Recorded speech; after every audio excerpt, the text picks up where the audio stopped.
I'm Niharika Yellamraju, a designer, educator, and recent MFA graduate based in Boston. I'd like to begin by thanking Design Incubation for creating space to discuss questions that feel extremely urgent in our field. At a moment when designers are navigating an unprecedented abundance of information, references, tools, and automated systems, it is important to understand where meaningful design decisions begin. Rather than focusing only on outcomes, I think it's important that we also examine the conditions shaping contemporary practice and the methods we use to make sense of them, particularly how relationships between seemingly unrelated things can become a starting point to design. And it all starts with this key. The Alt key does nothing on its own. It only works in combination with something else. For me, that becomes a useful way to think about design. Not because design lacks ideas, but because it increasingly begins with too many of them. This presentation actually began the same way many design projects do, by staring at a blank page for far too long. But a blank page in the post-digital age isn't the same thing it once was. Before we begin designing, we're already surrounded by feeds, collections, screenshots, bookmarks, citations, mood boards, and recommendations. The challenge isn't lack of information, it's deciding what to do with an overwhelming amount of it. Every project begins with material that already exists. The question becomes how to work with those relationships rather than pretending they aren't there. Lev Manowich describes this condition as one in which culture increasingly operates through combinations of existing materials rather than entirely new objects. That observation stayed with me because much of design education still emphasizes originality as a goal. I became interested in what might happen if combination itself became a starting point.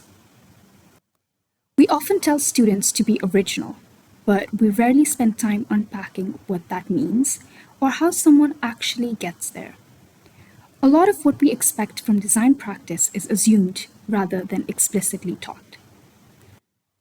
Alt is a response to that. It works through 4 entry points: method, medium, matter, and memory. Any of these can connect to any other. The design doesn't come from a single source and emerges through the relationships that develop between them. Roland Barthes argued that meaning doesn't live inside objects themselves, it exists between them in the relationships that they create. Alt takes that idea and tries to make it operational within design practice. It all started when I was collecting references for my thesis. I realized that accumulating a long bibliography but very little memory of why certain sources mattered. Projects shifted when I began indexing references according to the passages that first caught my attention. Looking back, it also helped me understand something about Alt. You don't always begin with all 4 components. Sometimes one of them can be borrowed from an existing idea. In this case, I had a method, matter, and memory, but not yet a medium. The library card provided that format. As I developed the system, it brought together the 4 components: method through indexing and categorization, medium through library card format, matter through the references themselves, and memory through the reasons those passages stayed with me. Rather than searching for an author or title, I could begin with an idea and trace it back to its source. The collection became less about storage and more about constructing relationships between these references. The library cards emerged as a point where method, medium, matter, and memory converged into a designed single tool. I brought this approach into the classroom during my time adjuncting at UConn this spring. Through a semester-long archival project, students were asked to gather 50+ items of their choice before deciding what the collection actually meant. The category wasn't predetermined. It emerged through slow observation, comparison, and organization. One student collected receipts and initially approached them as just records of purchases or the types of stores she visited. Over time, she realized she wasn't documenting purchases at all. She was documenting her relationships, tracing the people she had shared those moments with, and what began as a collection of transactions became a map of relationships.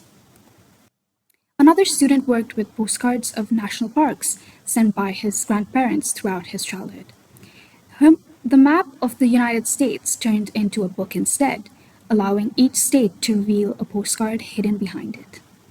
The project connected geography, memory, and communication through a single collection. A third student collected band-aids, and a lot of them, and became interested in where they were actually being used. Rather than focusing on the object itself, she documented the surfaces that they occupied. Concrete, brick, metal, glass became the organizing system. Although the outcomes are very different, they share a common structure. None of them began with a predefined concept or a pursuit of originality for its own sake. They began with collections, observation, and existing conditions. By borrowing from what already existed and paying close attention to unexpected connections, each student arrived at something distinctly their own. Originality emerged not from inventing something out of nothing, but from seeing familiar material differently and transforming it through design. The same approach can move beyond material collections. In a wayfinding workshop, students documented existing signs throughout a building and compared them with expectations of navigation and space. Before designing anything new, they first examined the relationships that were already operating within the environment, learning about hierarchy, typography, and legibility without being taught those concepts directly. For me, that's the shift Alt proposes. Instead of beginning with the question, what should I make? It begins with a different one. What is this already connected to? That small change often opens up possibilities that weren't visible before. And this isn't limited to graphic design. It can operate in classrooms, within archives, across a publication, or even throughout a physical space. Anywhere meaning connections can be identified, there is a potential for design to emerge through them. The post-digital condition has changed how we encounter information, preferences, and visual culture. Alt offers a methodology for the post-digital condition, positioning connections, not isolated ideas, as the central engine of design. Thank you, and I'll end with a question that continues to guide my own practice. What relationships are you not seeing yet?